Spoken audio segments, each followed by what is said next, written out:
Welcome to the committee.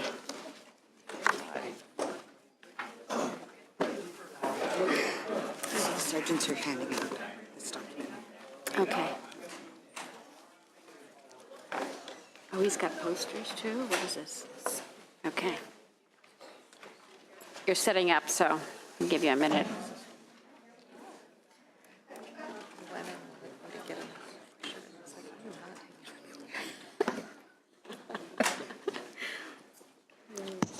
Okay, thank you very much. Senator Glazer. Thank you, Madam Chair and members. I appreciate the opportunity to be here to talk about my top bill of the year. I call it the California Promise. There is a lot that we have to be proud of in terms of our higher education system here in California, from the 2 million plus kids who go to the community colleges to the 450,000 of the CSU and the many that attend the University of California. We take great pride in the quality of the education that's provided, in the affordability and in the accessibility.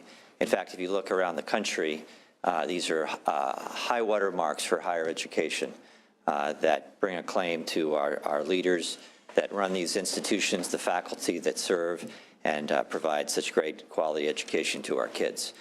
But there is a place within our higher education system that is not so good, and that's in the area of student success. If you look at the four-year graduation rate in California at our state universities, it's near the bottom in the nation. And next to me here is a chart that shows our four-year graduation rates at the various campuses within the California State University. You'll see that if you sent your student to Sacramento State this year, the likelihood that they would graduate in 4 years is about 8%. And as a system as a whole, the four-year graduation rate is about 18.6%.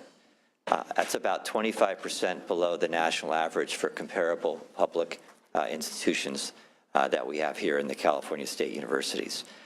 I've had a lot of opportunity to study this problem, both as a student at San Diego State in my youth, where as a student leader I attended 4 years of trustee meetings just prior to being elected to the Senate.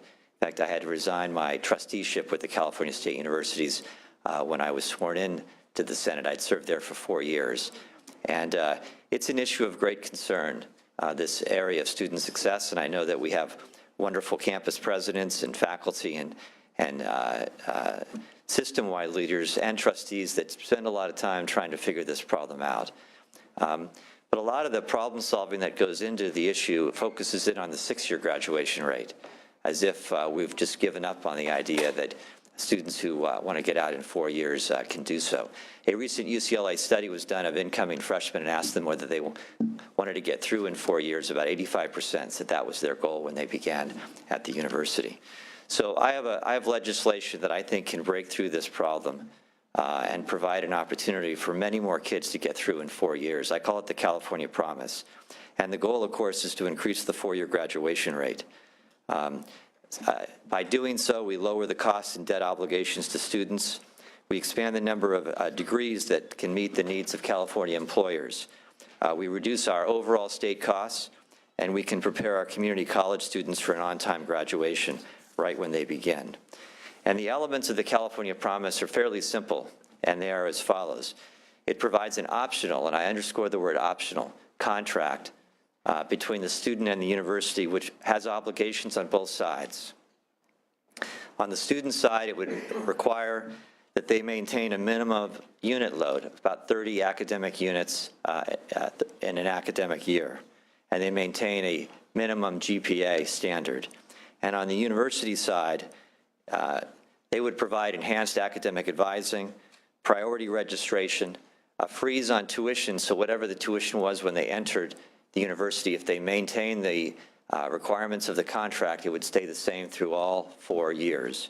And finally, if through no fault of their own, they were required to take a class for their degree achievement, and it was not available to them in 4 years, the university would provide it to them at no cost after that 4-year period had expired.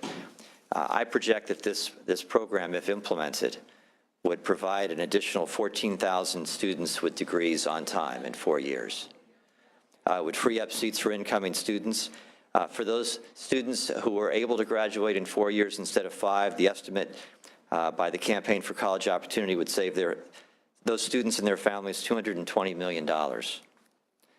We'd add graduates to our workforce, paying more taxes, certainly earning a salary for the first time in their lives, which would help them and, of course, our economy. We have had in California, in the state universities, some pilot programs that mirror many of the elements of the California Promise. And two of the most acclaimed programs are at Cal Poly Pomona and Cal Poly San Bernardino. And those programs, some of which began as early as 2007. And what we found in those programs is the kids that went through that four-year pledge program graduated at twice the regular student graduation rate at the university. So at Pomona, the kids that are in that program are graduating at 40% in 4 years, 40%, double the school average of a little under 20. And at San Bernardino, they're graduating around 23%, also doubling the number of the rate when the program began in 2007. So there's some real signs of a positive path here. I want to underscore that this legislation sets a goal which we've never had before, which is to meet and exceed the national graduation rate. It's about a 25% improvement. So it sets a statewide standard. It lays out the broad parameters of the program as I've described, but it leaves it to the state university system leadership and the community college leadership to undertake it in a way that serves their unique campuses and their unique systems. Finally, I want to point out that one of the challenges that we face, and you, I know, talk about quite a bit, is the achievement gap for students at our K through 12, at our university system. It's important to note that in the Pomona and the San Bernardino programs, that the students that were able to be successful in those programs reflected the great diversity of those campuses. At San Bernardino, 58% of the participants were Pell Grant recipients, and 83% were traditionally underrepresented students. And at Pomona, 70% of the kids in that program were traditionally underrepresented students. So while this program in and of itself can't close the achievement gap, what we are seeing is that that desire to get out in 4 years is attracting the interest of all students of the great diversity that are currently going to our university system. Finally, I've had a great opportunity to visit with the chair and the committee staff to talk about this legislation. I certainly appreciate all their constructive input and suggestions. We certainly share the same goals. And I want to respond to the committee analysis, because I think we've worked out a number of the issues. The committee analysis suggests that we delete the community colleges as recommended on page 5. But with the chair's agreement, I'd like to instead amend the bill to define a, quote, qualifying student with a California Promise program at a community colleges to be the 1440 Associate Degree for Transfer student who utilizes the Student Success Act services to complete community colleges within 2 years. So in essence, we're going to build on the good work of this committee, of the chair, and of the community colleges in creating the Student Success Act program. We have, of course, the Associate Degree for Transfer program that's been recently implemented, so we're going to build on top of those tracks within the California Promise program. So one of the things that's been very important to me is that we not discriminate against students who want to start at the community colleges in terms of getting through in 4 years. And that means to provide the same benefits that one would get starting at the state universities as they would now get at the community colleges. So within the Student Success Act, we have priority registration, we have enhanced academic advising. I'd like the opportunity to give that same tuition freeze to community colleges students as there would be for CSU. And this amendment, I think, will satisfy some of the concerns that have been raised about weaving these programs successfully together. And then finally, upon completing an associate degree at the community colleges, a California Promise student would be guaranteed a slot in the California State Universities under the California Promise program, and their tuition would be set at an amount as if they had started at the state universities rather than at the community colleges, in addition to all the benefits that I've further mentioned. Finally, with the chair's approval, I'd like to continue to work on the tuition aspect of the bill in the Appropriations Committee. And with that, I respectfully ask for your aye vote. Thank you very much.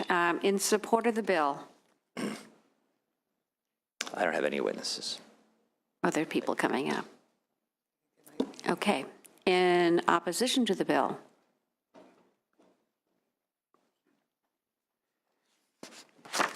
Good morning. My name's Tom Krabacker. I'm speaking on behalf of the California State University Academic Senate. Although we support the goals of the bill, we have some concerns with the language with which it's written, so we've adopted an opposed position at this point. We feel that there are some unintended consequences which may actually be counterproductive and run contrary to the broader mission of the CSU. These are somewhat detailed. We have sent a letter to the author and to the committee, and we hope to be able to work with them to change our position, but at this point, we're standing in opposition. okay, thank you. Others in opposition to the bill? Thank you, Ms. Chair and members, Madam Chair and members. Christopher Castrell on behalf of the California Faculty Association. Just want to echo some of the previous comments that were made with respect to some of the unintended consequences that this bill may provide, potentially focusing on students who may already be predisposed to succeeding in 4 years, and a few other items. We want to, first of all, also recognize the senator and his staff. They've reached out to us early. They've engaged us in the process. We look forward to continuing these conversations, but for now, we do have an opposed position. Thank you. Okay, thank you very much. Any others in opposition to the bill? Good morning, Madam Chair and members. Michael Bolden on behalf of the Service Employees International Union. For the reasons previously stated, we're also in opposition. Okay. I'm sorry, I can't see beyond the poster here. Good morning. I'll lean right a little bit. My name is Meredith Turner, and I'm here on behalf of the Cal State Student Association, representing Cal State University students. We do not currently have a position of oppose. Our board actually took a position of watch at this time. We too have had several conversations with the senator and appreciate his willingness to work with us. I think our students' main concern at this time is that unless there's an infusion of resources into the CSU to add faculty, to add advisors, that you're potentially just disenfranchising students who likely need the help the most, and potentially creating more of a two-tier system where the students who really do need access to the teachers, the advising, are the ones least likely to get it. So we will continue to work with the author, and thank you for your time. Thank you. Bill Lucia with Ed Voice. We didn't send a letter in on the bill. We support the amendment that was being articulated in terms of keeping the community college program in and linking it to the Student Success Act that this committee has described the analysis had worked so hard on, and point out that that in fact does help the kids that are the priority for the legislature, and that this sends a signal. This isn't just about whether everybody stays employed and gets to keep their fiefdoms in higher ed the way it is intact today. Today is not okay. There needs to be a disruptive change. And it's important that the signal be not just to the system, but to students. And we were concerned about some of the comments that have just been made, and want to bring it back from the students' perspective, that if they are doing the right thing from their standpoint, the state system, however it gets worked out, whether it's appropriations or budget committee, should adjust appropriately for the students to have done the right thing and done, whether it's the classes that they take, as well as the community college system and the tier transfer. If the students are doing the right thing, they shouldn't be penalized. Thank you. Thank you very much. Okay, any others in opposition? Senator Monning. Thank you, Madam Chair. I want to thank the author for his objectives in advancing this. We've had a chance to discuss it some.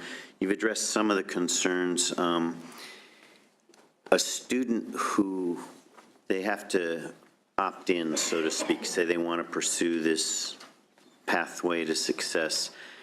Will there be any adverse consequence for students who, for whatever reasons, aren't able to pursue this, not having access to classes? Will these students get priority in class assignments? To the chair. So if a student has said they want to work under the provisions of the California Promise, and something comes up in their life that means they can't meet the requirements, they can remove themselves from the program without any penalty. They'll be back in the student body as a whole with the same priority registration that would normally be allotted to them based on their standing in the university.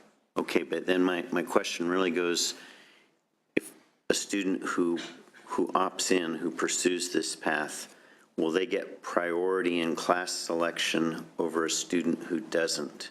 And will there be an adverse consequence for a student who's not able to pursue this because they have to take so many units of remediation or whatever? Are they going to be competing for entrance to a class where the student who's in the California Promise gets preference for class admission? So through the chair, I'm going to leave the implementation of the registration priority to the systems and the campuses themselves to make those difficult choices that are there every day today for students in terms of whether they're able to get that class or they're able to get that prerequisite. A part of what we're pushing for in this legislation is to get the system to operate more efficiently and have more kids succeed than are succeeding today. That's the foundational elements of why I'm here and why I'm advancing this idea and this legislation, is because the status quo isn't working, and that most kids are not able to get through. In fact, if you take this, we talk about the four-year graduation rate at the state universities is a little under 19%. You know, the 6-year graduation rate is about 57%. And even at those levels, we have 40%. We have not just thousands of students failing and not even 10,000. We have hundreds of thousands of kids that have failed. Our system has failed for them. They have the debt, they have the time commitment, and they have nothing, very little for it. Now, there are some who are engaged in our university system because of the wonderful elements of higher learning and understanding the world that we live. And so I don't speak to that great benefit that they would get. But for the vast majority that are trying to achieve a degree and get through at a time, in a reasonable amount of time, certainly a time that maybe they can't afford to spend doing it, the system is failing today. Hey, think about it. It's an 80% failure rate for a 4-year degree, and it's an uncomfortable truth that I think that's why I think for many here that I've met with, I think there's a lot of surprise. Certainly. Not for parents and not for kids who are going through it and having trouble, but for many around here, it is a surprise to see the rate being so low because no one wants to talk about it. But the rates it's a pretty big failure. Yeah, and that failure results, those are numbers of kids who couldn't get their classes and who couldn't get through. That's what it is. So I'm trying to be directed to your question. Is some student going to be disadvantaged? We certainly would like to avoid that entirely. Right. Well, that's the answer I'm looking for, because the objective, I don't think you're going to find any disagreement. The pathway and the details are what raise potential concerns, and I think legitimate concerns. There'll be some students who, because of their circumstance, won't be able to take 30 units a year if they're working 30 hours a week, maybe a single parent who's got family obligations, et cetera. So I just don't want to see, for those students who do find a pathway that's supported through this, that there's not other students. I've also read that certain STEM students, science students, because of the load they have to take, would not be eligible for this. Is that your understanding as well? Through the chair, I give the flexibility to the system they could take, say, an engineering degree that may be a 5-year degree. Nothing in my legislation would limit their ability to create that 5-year program with that 5-year certainty to someone in an engineering degree. 95% of the degree programs at the state universities require 120 units. But yes, there are some that require more. Nothing in this would prevent them from coming up with a program that is applicable to those students in those disciplines.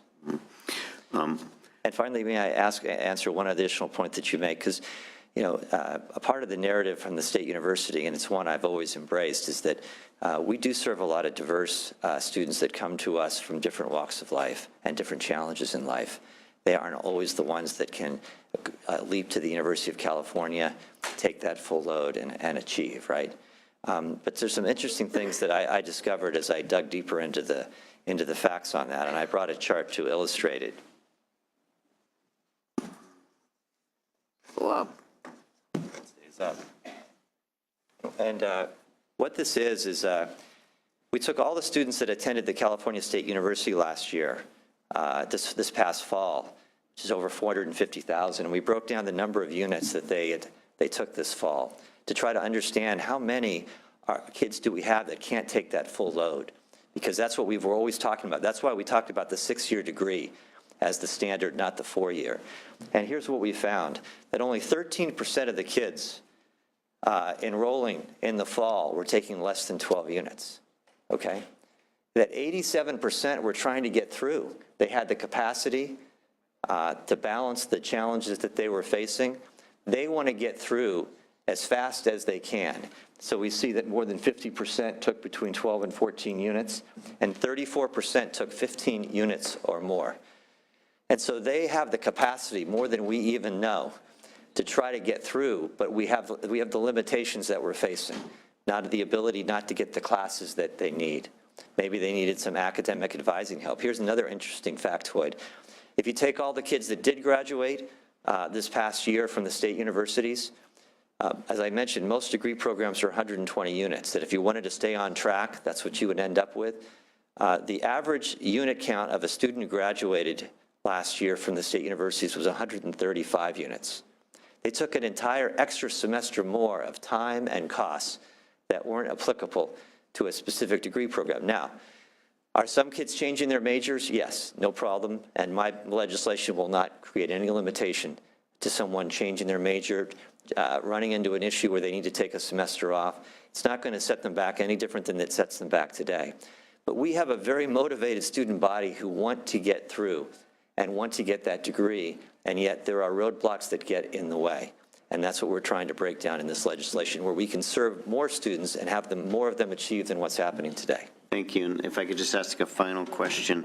I know this is the policy committee, not appropriations, but in terms of resources, you know, some of the concern or objections raised by faculty, I'm wondering, does this bill accommodate a need? If you're going to be able to provide this pathway for students, does it contemplate providing sufficient resources for faculty and making classes available and having a reasonable faculty-student ratio in those classes?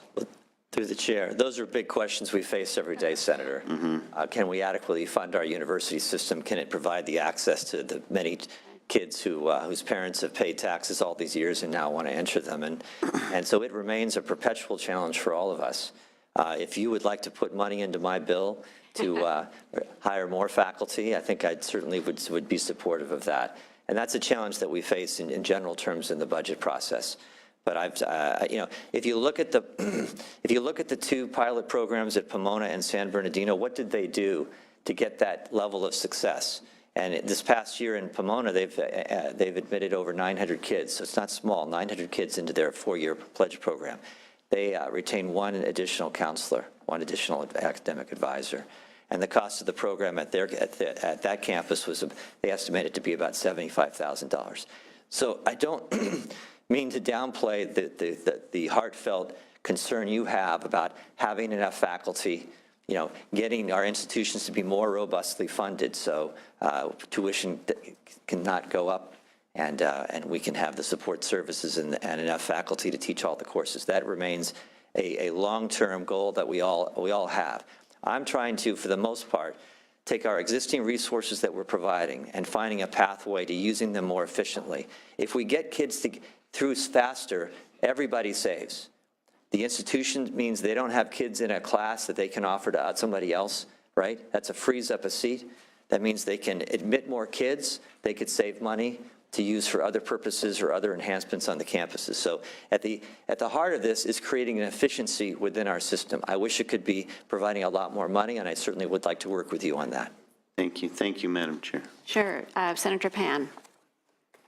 Thank you so very much, and I want to acknowledge, I want to thank you, Senator Glazer, for actually reaching out early. I know you talked to me about this bill very early on, and I appreciate the goals of what you're trying to do in terms of trying to get students out. And I also noticed in the chart, but I was aware before that my own campus here is one of the ones toward the top of your chart, which has the lowest, one of the lower rates. And I know that the president's working very hard on the issue. I guess, in many ways, I understand what you're trying to do is that you're prioritizing a certain group of students. There's a benefit to all the students, as you pointed out, in terms of trying to help them get through 4 years. I do have a concern about, and I know that in the committee analysis, the staff had recommended that the tuition freeze provision be deleted.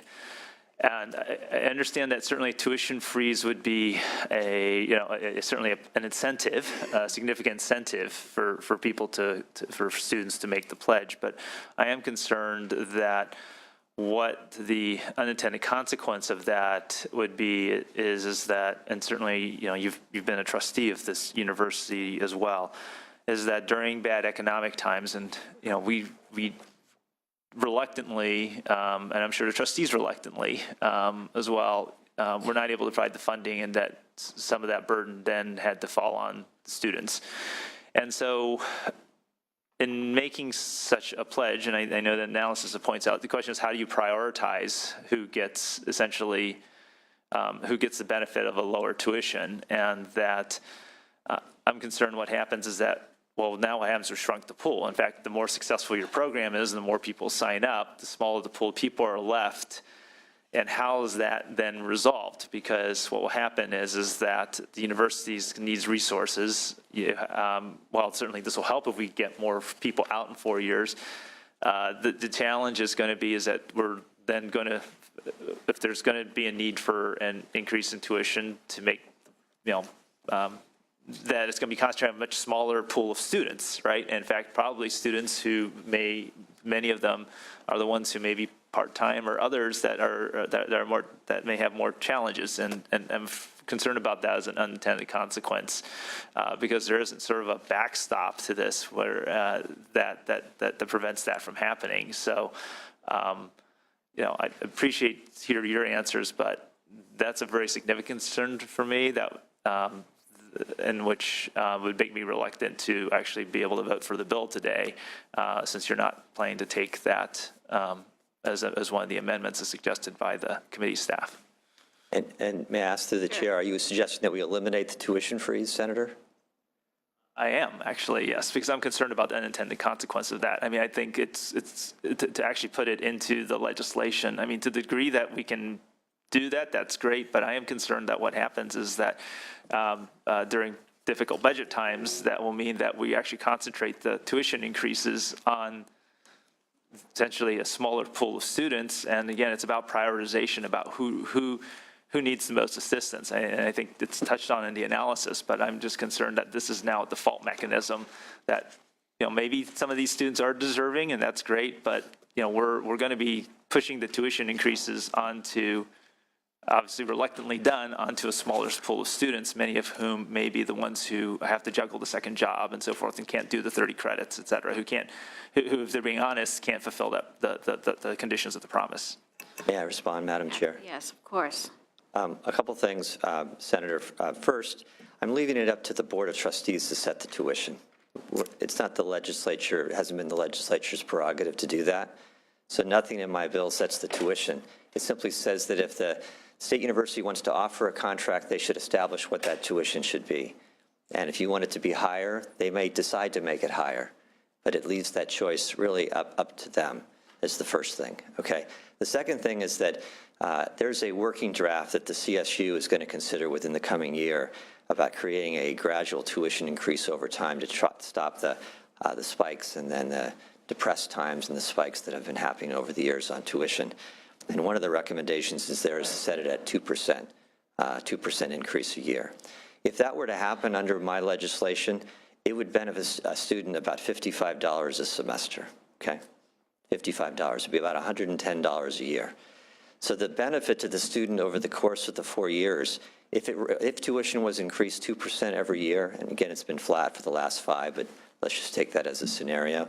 It would save the student and their family about $500. The tuition freeze is not meant as financial aid. It's meant as a small incentive that provides a very modest gain, but provides, from a family perspective, some level of certainty that makes this program very, very, very attractive, okay? So I guess my argument back would be that I've pledged to the chair to try to work out the issue of the tuition and how that gets reconciled. I think that I don't want to discriminate against a student going to the community college here in Sacramento. If they want to start at the community college because they can't get into Sac State or that they're hoping to get in, I want them to be able to go to that community college without feeling like they've been discriminated against because they weren't able to start at the California State Universities, that they could pay the same as a California State University student. And finally, I don't know if you're aware, but that the tuition policy for the state universities today is about 30% higher than it needs to be. And it's done that way because they provide that extra 30% as financial aid for about a third of those who enter the state universities. So by policy today, choices are being made about what's the right balance for those who need the help, those who can maybe pay more. And it's a constant struggle. There's no right answer to it. These choices are made when UC charges $12. Why? Why do we only charge $5,500? Why is a fee at a community college less? So these are difficult choices that we all need to make. They're not easy. But the tuition freeze for me is an attractive element because it's small, but it's a wonderful incentive to stay under contract and get through in 4 years. Because the benefit financially is not just to the student. It's certainly not about the $500 in the 4 years. It's that we're going to free up seats. So the institution's going to either gain financially or allow us to enroll a lot many more kids. Okay. I guess just the 2% is as a plan, and again, actually in some senses what we're doing is we are now imposing by law, because you said, right, it's the trustees who set tuition, but we're actually including a provision in law now, because that's what's in your bill, that actually sets, puts tuition policy from the legislature onto the trustees. So, again, it actually, in some senses, what you're saying runs a little counter. The other thing is that the 2% said maybe that's, but we've been through up and down budget time, so it's not the 2%. I think that I'm worried about. It's the we have a recession, and now there's a need, and the trustees feel there's a need to increase tuition more significantly. And certainly, I appreciate the families, and I have children. When they go to school, I'd love to have a guarantee that won't happen, and we should try to do what we can to support a university so they don't have to do that. But but we also know it's happened, and I don't want to then disadvantage or concentrate that in a smaller pool, or have the trustees have to decide to do that because we actually impose by law saying you can't increase tuition on a particular group of students. So, so that's my concern. But thank you. I appreciate your answer. Thank you. Senator Block? Thank you, Senator Glazer. We've discussed your bill quite a bit. I certainly support the idea of incentivizing students to get through in 4 years a 4-year degree. I think that helps all students, whether they're students in need or students who don't have financial need, because it creates additional spaces. So it helps the students who are in community college now. It gives them space to get into the institution. It helps high school students. It creates space for them to get into the institution. I'm not as worried that the small tuition break will advantage students who don't need it, but I have heard from the folks who are opposed or not sure about the legislation that does worry them.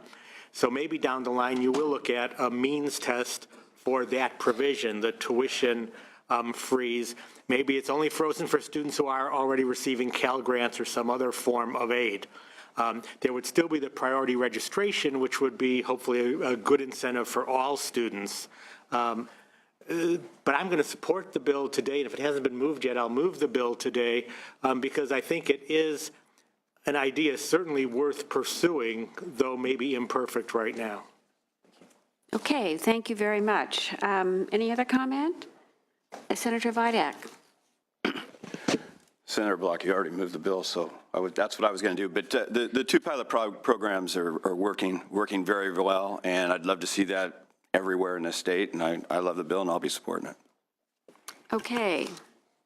Well, Senator Glazer, I really appreciate our conversations together, and this is a work in progress, and it is a complicated issue, and, but I appreciate, you know, we all want to have more graduates by 2030. We need another 1.3 million or whatever it is. It's a huge amount of folks that we need to have in this state in order to maintain the economic growth here in California, and I appreciate your wanting to tackle this, and I know that we tried a little bit to address some of the issues we had with the community colleges, and I know that you promised to really look at the tuition and the other financing issues in the next committee issue as we move this bill forward. So it is a work in progress, and we're willing to move it out of the committee in that respect. The bill has been moved. No other questions or comments from members? Okay, let's call the roll. This is item 10, SB 1450. The motion is due pass as amended to appropriations. Lou? Aye. Lou, aye. Block? Aye. Block, aye. Hancock? Huff? Leyva? No. Leyva, no. Mendoza? Monning? Pan? Vidak? Aye. Vidak, aye. That's 3-1. 3-1, we'll leave the roll open for our absent members. Thank you very much. Thank you very much. Okay.